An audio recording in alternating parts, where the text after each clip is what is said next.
Əziz və dəyərli izləyicilər, çox hörmətli MİQ və sertifikasiya imtahanına hazırlaşan dəyərli müəllimlər, əziz abituriyentlər, bu günləri DİM-in son buraxılış 20 sınaq test kitabçasından 11-ci sınağın izahını verəcəm. Artıq bu gün bir sınaqdır və onu da qeyd edeyim ki, bu kitabça 3-cü qruplar üçün nəzərdə tutulub. 3-cü qrupların 11-ci sınaq testidir. İzaha keçməmişdən öncə onu qeyd edeyim ki, bu tərzdə dərslərin test izahlarının davamının gəlməsini istəyirsinizsə, kanalıma abunə olmağı, paylaşmağı və bəyənməyi unutmayın. Keçək sualların izahına. Sual 1.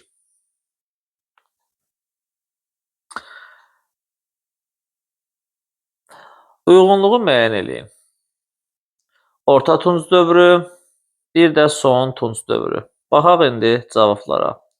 Ayaqla hərəkətə gətirilən dulud çarxlarından istifadə edilməsi. Biz bilirik ki, ayaqla hərəkətə gətirilən dulud çarxları son Tunc erkən dəmir dövrünə aiddir. Ona görə A variantını biz ikinci fikrə aid edirik. Yəni, son Tunc erkən dəmir dövrünə aid edirik. Duludçuluğun meydana gəlməsi bu proses neolit dövrünə aiddir. Ona görə buradan çıxırıq. Boyalı qablar mədəniyyətinin formalaşması Orta Tunc dövrüdür. Bunu 1-ə yazırıq. İlkin şəhər mərkəzlərinin yaranması Orta Tunc dövrü. Bunu da 1-ə yazırıq. Sənətkarlardan tacirlər qrupuna ayrılması təbii ki, bu 3-cü əmək bölgüsüdür. 3-cü əmək bölgüsü də hansı dövrə aiddir? Son Tunc ilk dəmir dövrünə aiddir. Bunu da 2-yə yazırıq. Demək, 1-ə aid oldu C, D, 2-ə aid oldu A ilə Y. Yəni, hansı variant oldu? Cavab oldu D variantı. Keçək ikinci sualımızın izahına. İkinci sualımız burada yazıb. Yazıb ki, Brexit planına əsasən Avropa Birliyindən ayrılan dövləti xəritədə müəyyən edin. Əziz və dəyərli izləyicilər, Brexit planı 2020-ci ildə olub və bu planla Avropa Birliyindən ayrılan dövlət heç şübhəsiz hamının bildiyi İngiltərə dövlətidir. Yəni, cavab olacaq 2D variantı. Üçüncü sualın izahı. Manna hökmdarı Ahşerinin hakimiyyət dövrü üçün səciyyəvidir. Biz bilirik ki, Manna hökmdarı Ahşeri 675-650-ci illərdə hakimiyyətdə olub. Yeganə Manna hökmdarıdır ki, müstəqil siyasət yeridib, heç kimə tabi olmayıb. Bir dənə müttəfiqi olub. Kim idi onun müttəfiqi? İskit hökmdarı İşbakay. Və İşbakay ilə birlikdə Assuriya ərazilərinə hücum eləyiblər və cavab burada olacaq A variantı. Yəni, Assuriya ərazilərinə hücumların edilməsi. Urartu hökmdarı ittifaqda olmayıb, Assuriyadan aşağı düşməyib, Assuriyanın paytaxtı tuta bilməyiblər. Midiyaya qarşı Assuriyaya qarşı Midiya ilə ittifaqa girib və Kaştaritiyə yardım ediblər. Digər cavablar çıxırıq, cavab qaldı burada A variantı. Keçək digər sualın izahına. Yəni, dördüncü sual. Kara və Amid döyüşlərinin oxşar cəhətini seçin. Əziz və dəyərli izləyicilər, Kara döyüşü eradan əvvəl 53-cü ildə olub. Parfiya ilə Roma arasında bu döyüşdə Parfiya Atropatenə yardım edib və Roma məğlub edilib. Amid döyüşü 359-cu ildə olub və Amid döyüşündə Albaniya ilə Sasanilərin birləşmiş qoşunları Romanı məğlub ediblər. Yəni, buradan görürük ki, hər iki döyüşdə müttəfiqlər Romanı məğlub ediblər. Cavab ona görə olacaq burada B variantı. Yəni, müttəfiqlərin Roma qoşunlarını məğlub etməsi. 5-ci sual. Albaniyada Mehranilər sülaləsinin hakimiyyət dövrünə aiddir. Əziz və dəyərli izləyicilər, Mehranilər dövrü nə vaxt hakimiyyətdə olub? Biz bilirik ki, Mehranilər dövrü eramızın 630-cu ilindən 705-ci ilinə kimi mövcud olub. Və bu dövrə aid olan cavab budur ki, Bizans imperiyası ilə Cavanşirin 654-cü ildə ittifaqa girməsi. Yəni, olacaq cavab A variantı. Bu sualda müəyyənləşdirəndən sonra artıq biz keçirik növbəti sualın izahına, yəni 6-cı sualın izahına. Sual belədir. 9-11-ci əsrlərdə Azərbaycan hökmdarlarına aid uyğunluğu müəyyən eləyin. Gedək. Əbu Tahirlə Əbuləsvar Şavru verib burada. Əbu Tahir haqqında bizim bildiyimiz bir zəmir hadisə var. O da 918-ci ildə paytaxtı Şamaxıya köçürtməsidir. Demək, Əbu Tahir haqqında Əbu Tahirə D variantını yazırıq. Paytaxtı Şamaxıya köçürtməsi. Əbuləsvar Şavru nə edib? Bəs Səlcuqlarla müqavilə imzalayıb, biz bilirik bunu. 1054-cü ildə. İqtisadi sahə və orduda islahatlar keçirdib. Cavab oldu 1D, 2B-Y. Yəni cavab oldu C variantı. Keçək növbəti sualın izahına. 7-ci sual. Hülakilər və Cəlalilər dövlətlərinə də oxşarlıq. Elə A variantın birinci ilə A variantı verib bununla da cavabı çıxardırıq biz. Qızıl Ordu dövlətinin hücumuna məruz qalması. Hülakilər yaranandan süqutuna qədər Qızıl Ordu dövləti ilə mübarizə aparıblar. Məsələn, konkret tarixlər var. Məsələn, 1335-ci ildə Qızıl Ordu xanı Özbək Hülaki üzərinə hücum edib, Əbu Səid onu məğlub edib. Zaten Hülakilərin süqutu da Qızıl Ordunun hücumu nəticəsində, Canıbəyin hücumu nəticəsindədir. 1357-ci il. Bunu bildik. Bəs Cəlalilər üzərinə Hülakilər Qızıl Ordu nə vaxt hücum edib? Əziz və dəyərli izləyicilər, biz Qızıl Ordu xanı Toxtamışın yürüşünü bilirik. 1385-ci il. Və Təbriz şəhərinin daxil olduğunu, Təbriz tutduğunu da bilirik həmin ildə. Və bunu yadda saxlayın. 1385-ci ildə Azərbaycanın Təbriz şəhəri Cəlalilər dövlətinin paytaxtı idi. Əgər Toxtamış xan 1385-də hücum eləyib Cəlalilərin paytaxtını tutubsa, demək Cəlali dövlətinə də Qızıl Ordunun hücumu baş verib. Ona görə bunlar üçün oxşar cəhət oldu A variantı. Növbəti sual 8-ci biraz geniş sualdır. Uyğunluğu müəyyən eləyin. Əziz və dəyərli izləyicilərim, birinci yazıb 1435-ci ildə Təbriz yaxınında baş vermiş döyüşdə Şahrux həmin döyüşdə Qaraqoyunlu Qara İskəndəri məğlub etdi və bunun nəticəsindən sonra hakimiyyətə Cahanşah gətirildi. Bir düzdür. 2. Venesiyanın vəd etdiyi hərbi donanmanı və ordu silah göndərməməsi, Ağqoyunları məğlub edən Osmanlılar Trabzon tutdular. Əziz və dəyərli izləyicilərim, bu səhvdir. Niyə səhvdir deyim sizə? Venesiya ilə Ağqoyunlu ittifaqı 1472-dir. Trabzonun süqutu tutulması isə 1461-dir. Yəni bunların heç birinin əlaqəsi yoxdur bir-biri ilə. Ona görə cavab səhvdir burada. 3-cü fikir. Cahanşahın Teymur hökmdarı Əbu Səidlə barışıq bağlaması, Cahanşahın 1447-ci ildə müstəqil siyasət etməsi. Bu da səhvdir, əziz və dəyərli izləyicilərim. Niyə? Çünki Cahanşahın Əbu Səidlə müqaviləsi 1459-dur, Herat müqaviləsi. Amma burada 1447-ci il hadisəsini yazıb. Bunun da heç bir əlaqəsi yoxdur. 2 ilə 3-cü fikirləri buradan çıxırıq. Cavab qalır 1, 4, 5. Yəni hansı variant? Y variantı. Növbəti sualın izahına keçək. 9-cu sual. Şah 1-ci İsmaildan fərqli olaraq Şah 1-ci Təhmasibin hakimiyyət dövrünə aiddir. Hər ikisi Xorasan uğrunda özbəklərlə mübarizə aparıblar. Bu fərqli cəhət deyil. Biri öldürdük burada. Avtomatik olaraq B və D variantları getdi. Osmanlı dövləti ilə sulh müqaviləsi imzalanması. Əziz və dəyərli izləyicilərim, Şah İsmail da, Təhmasib də Osmanlı ilə müharibə aparıblar.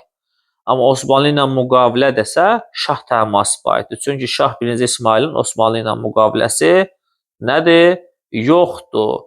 Ona görə bu fərqli cəhətdir. Yəni Təhmasibin fərqli cəhəti. 2 cavab oldu. Amudərədən Fərhad çayına qədər ərazi Mərv döyüşünün nəticəsində Səfəviyyə birləşdirilib. Mərv döyüşü də İsmailə aiddir. Bunu buradan öldürürük. Bizə lazım deyil. Bu üçü də öldürdük. İkili cavab olmalıdır. Avtomatik cavab çıxır 2, 4 A variantı. Amma digər variantlara baxaq. Dərbəndilər Sullasının hakimiyyətindən son qoyulması. Bu düz fikirdir. Niyə? Çünki 1538-ci ildə Dərbəndləri, yəni Şirvanşahlara süqut oradan Təhmasibdir. Azərbaycan torpaqlarının əksər hissəsi vahid dövlətdə birləşdirildi. Yəni əksər hissəsi deyirsə, bu İsmailə aiddir. Təhmasib bütün Azərbaycanı vahid dövlətdə birləşdirdi. Ona görə burada 5-i də öldürürük. Cavab oldu 2, 4, yəni A variantı. 10-cu sual. 17-ci əsrdə Azərbaycanda Səfəvilər dövlətində mövcud olmuş Qarabağ, Çuxurşəhər və Şirvan bəylərbəyliklərinin mərkəzlərini müvafiq olaraq müəyyən edin. Qarabağ bəylərbəyliyinin mərkəzi Gəncə şəhəri idi. Gəncə şəhəri. Çuxurşəhərin mərkəzi İrəvan şəhəri idi. Şirvan bəylərbəyinin mərkəzi Şamaxı şəhəri idi. Yəni 3-cü fikir burada doğrudur. Yəni cavab oldu B variantı, yəni 3. Keçirik digər sualın cavabına, izahına. Xronoloji ardıcılığı müəyyən edin. Əziz və dəyərli izləyicilərim, Vestfaliya sülhü nə vaxt imzalanıb desə, cavab burada 1848-dir. 30 illik müharibə nəticəsində. ABŞ-ın konstitusiyasına hüquqlar haqqında bil nə vaxt əlavə edilib? 1791-də. 1791-də. Parisdə bağlanmış sülh müqaviləsi ilə İngiltərənin ABŞ-un müstəqil tanınması bu istiqlaliyyət müharibəsi nəticəsindədir. 1783-cü ildə istiqlaliyyət müharibəsi bitib. Şanlı inqilabdır ki, hamı bilir 1688-dir. Demək, cavab necə olacaq burada? 4, 4-dən sonra 1, 1-dən sonra, yox, əstəğfurullah, yəni səhv dedim burada mən sizə. Birinci 1-lə başlayacaq biz, 1648, 1, 4, ondan sonra gələcək 3, sonra 2, 1, 4, 3, 2, yəni A variantı. Bunu buradan silək, biraz daha böyük yazdım. Amma A variantı olduğunu biz bildik. Keçək 12-ci sual izahına. Osmanlı hökmdarı Orxan Qazinin hakimiyyət dövrünə aiddir. Orxan Qazi paytaxtı Ədirnəyə köçürməyib, Bursaya köçürdü. Əziz və dəyərli izləyicilərim, Ədirnəyə köçüdən Muraddır, 1 getdi. Çirmən döyüşündə də qalib gələn Muraddır, 2 getdi. Serbiyanı da asığa salan Muraddır, 3 də getdi. Avtomatik cavab qaldı 4-5.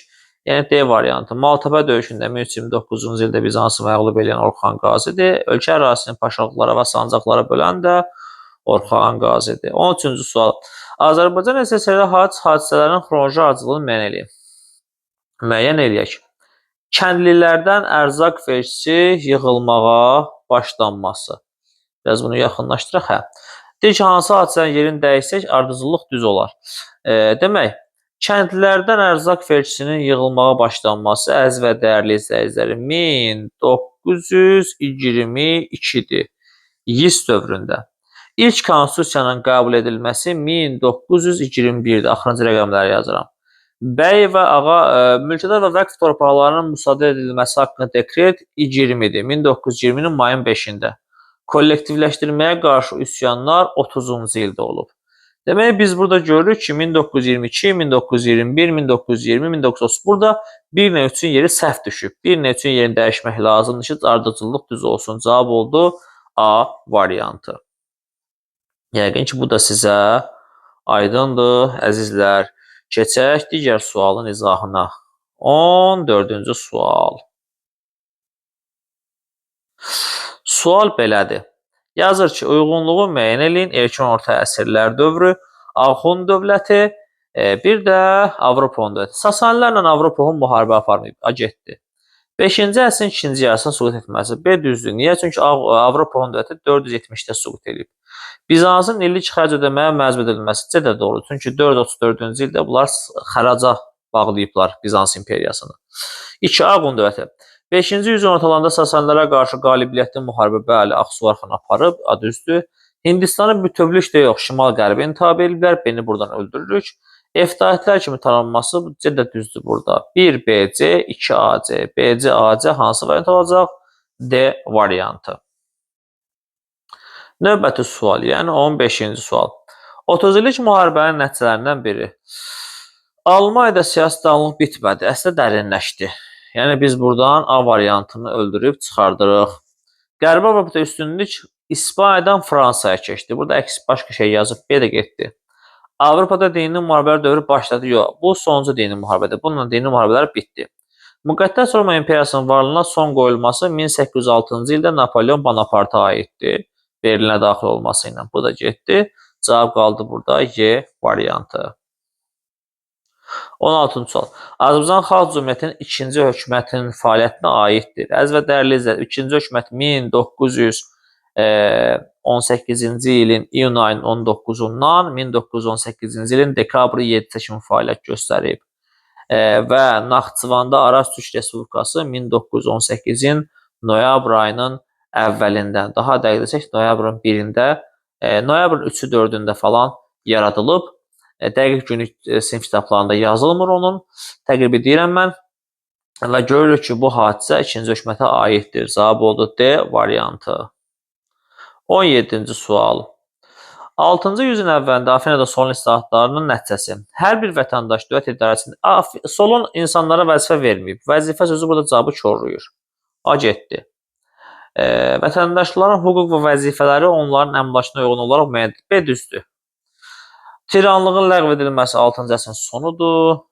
Yenə burada vəzifə yazıb, vəzifəyə seçilmə yazıb. Bu səhvdir, getdi D variantı. Ziddətlərə həll edilməsi yazıb, həll edilmədi. Gedə getdi. Cavab qaldı B variantı. 18-ci sual. 19-cu əsrin ikinci yarısı neft sənayesi, bir də ki, nə yazır burada? Əlva metallurgiya sənayesi. İlk İnhisar Birliyi. Bakı Ağ Neft Zavod Sahibləri İttifaqı 1893-də yaradılıb. O neft sənayesinə aiddir. Bu anı yazırıq bura. Amma Əlva metallurgiyada ilk sənaye birliyi isə yəqin ki bilirsiniz bunu. Mis sindikatıdır. Mis sindikatda 1907 yaranıb, o 20-ci əsrin əvvəlləridir. 19-da aiddir. Xarici kapitalın daxil olması hər ikisində var. Milli kapitalın üstünlük təşkil etməsi heç birində yoxdur. Xarici kapital üstünlük təşkil edirdi. Alman kapitalı ilə Əlva metallurgiya sənayesi inkişaf eləyirdi. 1865 Gədəbəy Misətmə Zavodu, Siemens qardaşlar, Alman kapitalistləri. İltizam sistemin ləğv edilməsi isə neft sənayesində idi. 1872-ci ildə 1A-yı, 2D, 3B cavab oldu B variantı. Digər sual, 19-cu sual. Pinçen sülhünə əsasən şərtlərini soruşur bizdən. Xan sülaləsi hökmdarı hər il xərac verməlidir. Bir düzdür. Çinin cənub yox, şimal əraziləri ona birləşdirildi. Çinin ticarət yollarına nəzarət onlara keçdi. 3 də düzdür. Cavab birisi olacaq. D variantı. Keçək digər sualını, yəni 20-ci sualın izahını. Əziz və dəyərlilərim, burada Türkmənçay müqaviləsindən danışılır. Deyir ki, mənbədə bəhs edilən müqavilənin Gülüstan müqaviləsinə oxşar cəhəti, yəni Türkmənçayın Gülüstanla oxşar cəhəti bu idi ki, hər iki müqavilədə Xəzər dənizində donanma saxlama hüququ yalnız Rusiyaya məxsus olurdu. Cavab oldu D variantı. Sual 21. 19-cu əsrin ikinci yarısı İrəvan və 20-ci əsrin əvvəllərində Bakı şəhərlərinə aid oxşar cəhət nədir? 1881-ci ildə İrəvanda müəllimlər seminariyası açılıb. 1914-16-cı illərdə Gəncə və Bakıda müəllimlər seminariyası açılıb. Yəni 1881 İrəvan seminariyası edir 19-cu əsrin ikinci yarısı. 1914 Gəncə, 1916 Bakıda açılan müəllimlər seminariyası isə 20-ci əsrin əvvəlləridir. Ona görə burada biz oxşar cəhət kimi anı götürürük. Müəllimlər seminariyasının açılması, fəaliyyətə başlaması. 22-ci sual. 20-ci yüzilliyin əvvəllərində ABŞ-da Teodor Rulet daxili siyasətinə aid. Uşaqlar bu sualı görən kimi, Teodor Ruletin adını görən kimi böyük dəyənək yazırlar. Əzizlərim, burada daxili siyasət istəyir. Ona görə biz böyük dəyənək götürə bilmərik. Böyük dəyənək xarici siyasətdir. Amma iqtisadiyyatın dövlət tərəfindən tənzimlənməsi istiqamətində ilk addımlar atılması cavabdır. Çünki bu adam demək belə bir qanun verdi. Böyük demək trestlər əleyhinə qanun.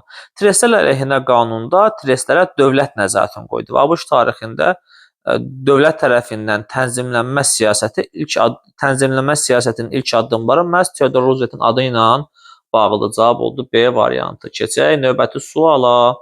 23-cü sual maraqlı sualdır. Qarabağda antiterror siyasətinin, antiterror əməliyyatlarının keçirilməsinin səbəbləri.